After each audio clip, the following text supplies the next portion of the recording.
Assalamualaikum warahmatullahi wabarakatuh. Kembali lagi di Jen's Classes Channel. Kali ini kita akan membahas tentang relative clause atau adjective clause. Jadi relative clause atau adjective clause ini adalah salah satu dari anak kalimat dari complex sentence. Jadi dalam complex sentence itu bisa terdiri dari yang pertama main clause atau independent clause. Biasanya terdiri dari satu main clause ataupun independent clause. Kemudian subordinate clause. Jadi subordinate clause-nya bisa satu, bisa lebih dari satu. Nah, salah satu subordinate clause ataupun kita sebut sebagai dependent clause itu adalah adjective clause yang juga nama lainnya adalah relative clause. Nah, untuk menghubungkan keduanya tentu saja seperti biasa, seperti compound dan kompleks tentunya kita membutuhkan yang namanya konektor. Nah, kita akan bahas dulu apa itu adjective clause. Jadi si adjective clause ini, sesuai dengan namanya, adjektif itu kan kata sifat. Jadi itu adalah klausa yang menjelaskan. Nah, apa yang dijelaskannya? Jadi si adjective clause ini memiliki dua fungsi. Yang pertama adalah untuk memberikan informasi tentang untuk menambahkan informasi pada main clause dengan menggunakan relative pronoun atau konektor. Yang kedua, untuk menggabungkan dua kalimat lagi-lagi juga dengan menggunakan relative pronoun ataupun konektor. Nah, kita akan bahas dulu fungsi pertamanya.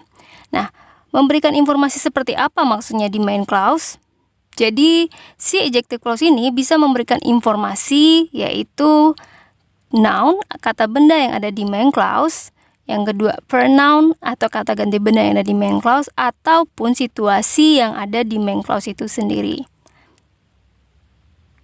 Contohnya, I like Tony. Terus ada yang nanya, who is Tony? Kemudian kita jelaskan, I like Tony who sits next to George now. Lihat kalimat pertama di A, dia cuma menjelaskan I like Tony. Di kalimat kedua, dia menjelaskan Tony itu siapa dengan menggunakan adjective clause. Jadilah kalimat keduanya itu kalimat complex sentence dengan anak kalimatnya adjective clause karena dia menjelaskan kata benda. Nah, seperti sesuai dengan namanya tadi, adjective adalah kata sifat, tentunya ini adalah klausa yang bisa menjelaskan kata benda. Jadi kalau lihat ada suatu klausa, letaknya setelah kata benda, maka itu pasti dia adjective clause. Nah, ini dia. Setelah Tony kita lihat ada klausa di mana ada kata kerja sits dengan konektornya who dan who juga sebagai subjek, maka itu adalah adjective clause yang memberikan informasi tambahan tentang siapa itu Tony.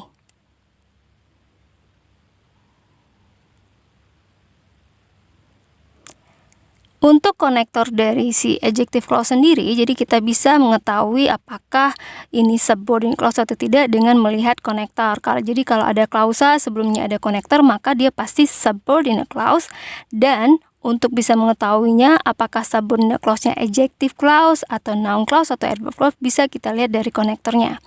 Untuk konektor adjective clause sendiri ada who, whom, which, where, dan when.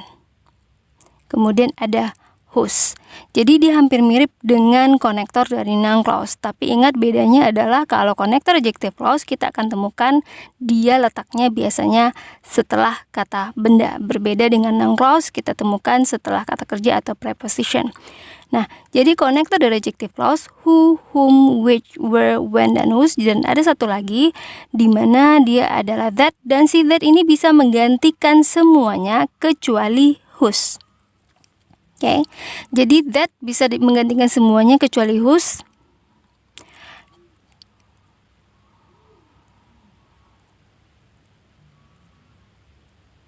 Nah, sementara kalau kita memakai konektor who dan whom, maka kata benda yang kita terangkan pastinya kata benda orang.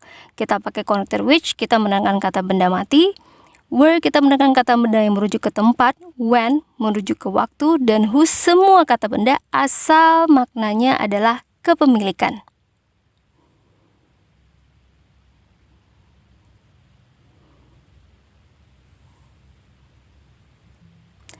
Contohnya, the minister who got infected was interviewed by me. Perhatikan di sini, who di sini menjelaskan siapa ministernya.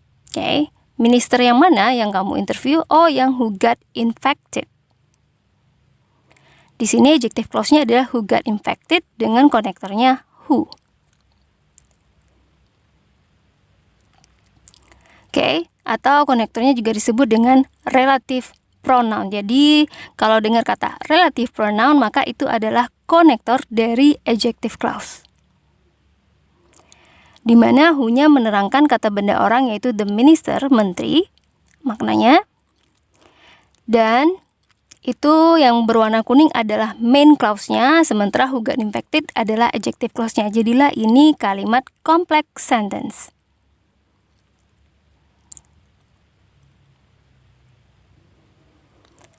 Nah, kemudian kita bisa temukan di sini dalam adjective clause subjeknya juga sekaligus adalah konektor dalam kalimat tersebut. Jadi kalau misalnya konektornya who, maka dia juga berfungsi sebagai subjek. Dan setelahnya akan kita temukan verb.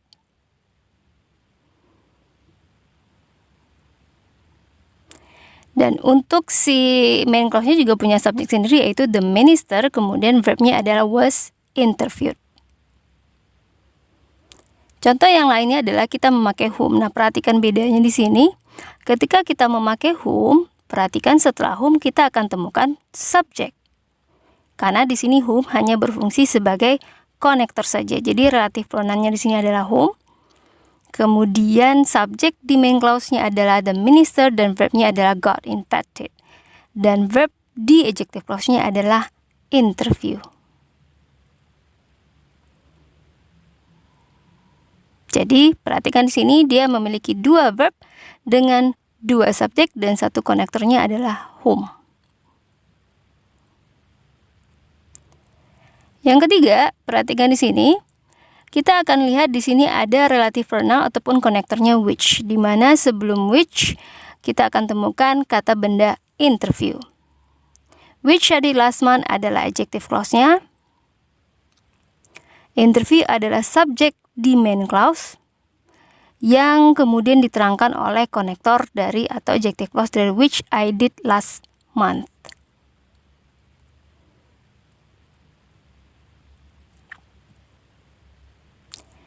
Nah, untuk which sendiri, jadi kalau di yang which yang pertama, di situ dia hanya berfungsi sebagai konektor. Tapi which juga bisa berfungsi sebagai subjek seperti contoh berikut. Setelah which-nya langsung verb, maka di sini which-nya juga berfungsi sebagai subjek. Nah, perhatikan bedanya. Ketika which berfungsi sebagai konektor saja, maka kata benda sebelum dan sesudahnya tentunya berbeda. Sebelumnya adalah interview dan setelahnya adalah I. Sementara kalau dia sebagai konektor, kenapa dia, which juga sebagai subjek, kenapa? Karena memang bendanya sama. Oke, makanya tidak perlu kita bikin ulang which it is. Nah, tidak perlu lagi karena memang bendanya sama-sama interview, maka subjek dihilangkan, maka which juga sekaligus sebagai subjek.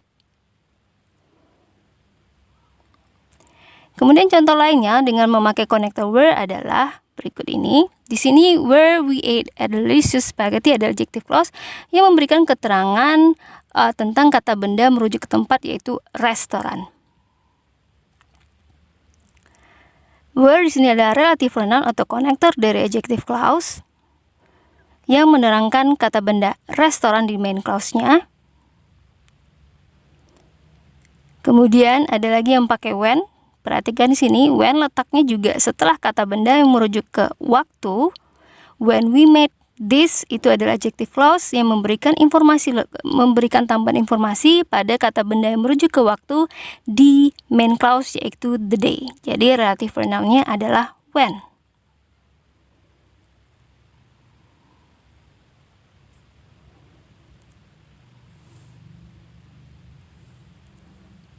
Nah, sementara untuk yang whose yang menunjukkan kepemilikan, contohnya seperti ini, the man whose wife is a minister is a reputable lecturer.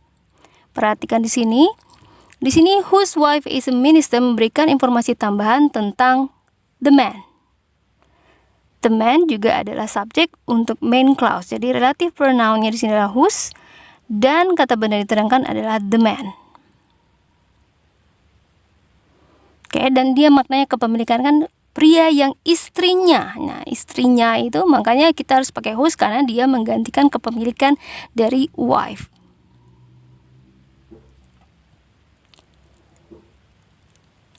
Itu yang pertama tadi fungsinya memberikan informasi tambahan. Yang kedua, adjective clause juga bisa berfungsi untuk menggabungkan dua kalimat dengan menggunakan lagi-lagi relative pronoun atau konektor dari si adjective clause-nya. Contohnya, kita punya dua kalimat di sini. Darlene is the outstanding student, titik. She is dominated as the best student of the year. Nah, kita mau membuatnya menjadi satu kalimat, yaitu satu kalimat kompleks.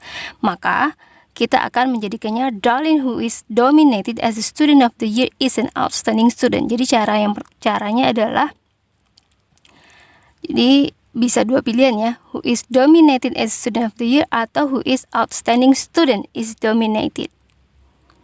Kita akan bahas satu persatu bagaimana caranya menggabungkan dua kalimat sehingga dia menjadi complex sentence dengan anak kalimatnya adjective clause. Nah, contohnya ini berikut kalimatnya, the man is the CIO, he is still young. Nah, langkah kita yang pertama adalah kita akan mencari benda yang sama di kedua klausa. Jadi benda yang samanya adalah the man dan he merujuk ke the man. Setelah kita tahu benda yang sama, kemudian kita tentukan yang mana yang akan menjadi adjective clause ataupun main clause. Kita anggap yang main clause-nya adalah kalimat pertama. Dan adjective clause-nya adalah kalimat kedua. Kemudian setelah kita tentukan yang mana yang akan menjadi main clause dan adjective clause-nya, kemudian kita hapus salah satu kata bendanya. Tentunya kita hapus he. Karena kalau the man kita hapus jadinya ini he-nya siapa? Maka kita hapus he. Oke. Karena the man adalah noun person, maka tentunya kita menggabungkannya dengan memakai konektor who ataupun whom. Berhubung yang kita hilangkan di sini adalah dalam bentuk subjek he, maka kita akan memakai konektor who. Karena who juga bisa berfungsi sebagai subjek. Maka kalimatnya akan menjadi the man who is still young is the CEO. Nah, jadi ini asal muasal kenapa who itu bisa sekaligus menjadi subjek. Karena he dan the man adalah benda yang sama, jadi he-nya hilang. Soalnya kalau kita the man who he is still itu terjadi pengulangan tidak perlu, maka he-nya hilang, otomatis yang menjadi subjeknya adalah who. Jadi who selain sebagai subjek juga sebagai konektor. Oke. Contoh lainnya, lihat kalimat berikut. The man is the CEO. I interviewed him last week for my campus newspaper. Perhatikan di sini.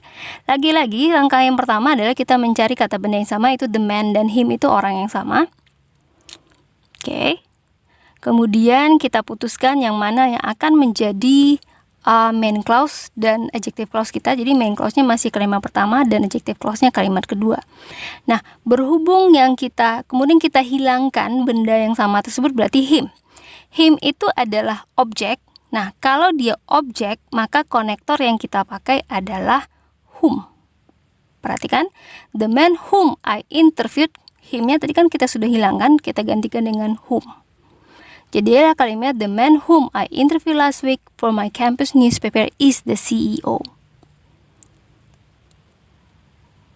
Contoh lainnya, lagi-lagi kita cari kata benda yang sama, yaitu an online concert dan it. Berhubung online concert adalah kata benda mati, maka tentunya relative pronoun yang kita pakai adalah which dan it-nya kita hilangkan. Jadilah kalimatnya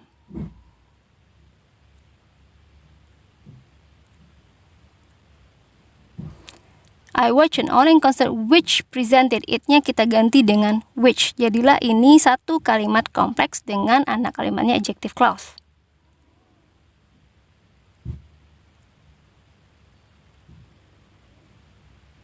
Oke. Atau juga bisa an online concert which presented many famous musician was watched by me last week. Jadi terserah sih yang mau bagaimana caranya, yang pasti kita akan memakai konektor which. Seperti ini juga bisa. I watched an online concert which presented many famous musicians. Contoh lainnya dengan memakai konektor when. Coba perhatikan di sini kata benda yang sama adalah Sunday dan that day. Maka kalimatnya I always love Sunday, kita hilangkan that day-nya, kita ganti menjadi when. When I will meet my boyfriend.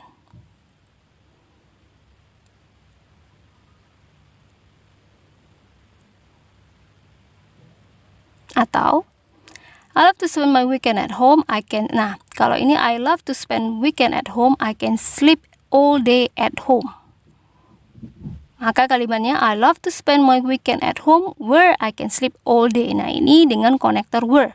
Kita menggantikan, kita menerangkan where, home ya, sebagai tempatnya. Oke. Kemudian selain itu, si adjective clause tadi juga bisa menerangkan situasi ya. Contohnya I love my bedroom. Its color is blue. Nah di sini, ini maksudnya kepemilikan. My bedroom, its color is blue. Jadi its color dari bedroomnya adalah blue. Maka ketika kita jadikan dia satu kalimat, its-nya akan hilang. Its kan kepemilikan ya, positive adjective, maka kita akan gantikan dengan whose. Jadilah kalimatnya I love my bedroom whose color is blue.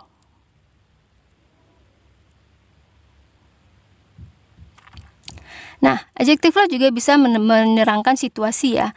Rafan likes to throw things. It's really disturbing. It itu mengacu pada apa yang dilakukan oleh Rafan, berarti dia menjelaskan situasi.